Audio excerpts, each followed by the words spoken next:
Voici votre verset du jour. Il nous parle de liberté. Pas d'une liberté émotionnelle ou politique. C'est la liberté que Dieu a réservée à ses enfants.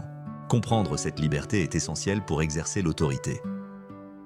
Romains 8, 20-21 nous dit « En effet, la création a été assujettie à la vanité, non de son gré, mais à cause de celui qui l'y a assujettie avec l'espérance qu'elle sera elle aussi, libérée de la servitude de la corruption pour entrer dans la liberté glorieuse des enfants de Dieu. » Ce verset a été tiré à partir du sélecteur de versets de l'abonnement Mission Divine. Il s'inscrit dans le thème que nous explorons ce mois-ci, l'autorité en Christ. Ce texte ne parle pas d'un problème personnel. Il parle d'un système entier. La création, tout ce qui nous entoure, fonctionne sous une loi de dégradation, de mensonge et de corruption. Et Paul est très clair à ce sujet. Ce n'est pas un choix de la création, c'est un état imposé. Mais le point central n'est pas la corruption, mais bien l'espérance. Car la création attend quelque chose ou plutôt quelqu'un. Alors la question se pose, qui est ce quelqu'un ? Qui sont ces enfants de Dieu dont Paul nous parle dans Romains 8, verset 21 ? Ces enfants qui prennent part à la glorieuse liberté, ce ne sont pas des croyants passifs, ce sont des héritiers, héritières guidées par l'Esprit.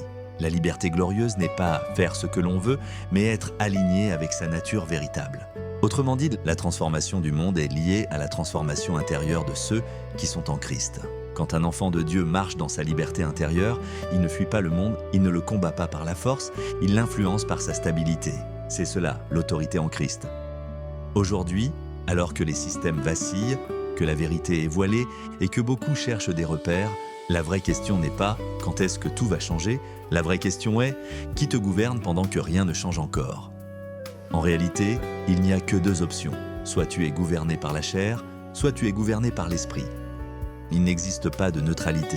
Quand l'esprit ne conduit pas, la chair prend la place. La chair réagit au visible. Elle cherche à contrôler, à accélérer, à soulager la tension maintenant. L'esprit, lui, conduit. Il prépare l'intérieur avant de manifester à l'extérieur. Il forme l'identité avant d'accomplir la promesse. Entrer dans cette liberté glorieuse ne se fait pas par la force, pas en contrôlant, pas en cherchant des raccourcis spirituels, mais en acceptant d'être conduit par l'Esprit, même quand rien n'est encore visible. Alors aujourd'hui, qui te gouverne vraiment ? Prenons un instant. Père, je choisis d'être conduit par ton Esprit, même quand je ne vois pas encore, forme mon identité avant d'accomplir la promesse. Amen. Si ce que tu entends ici n'est pas seulement à écouter, mais à vivre, le chemin est ouvert sous cette vidéo.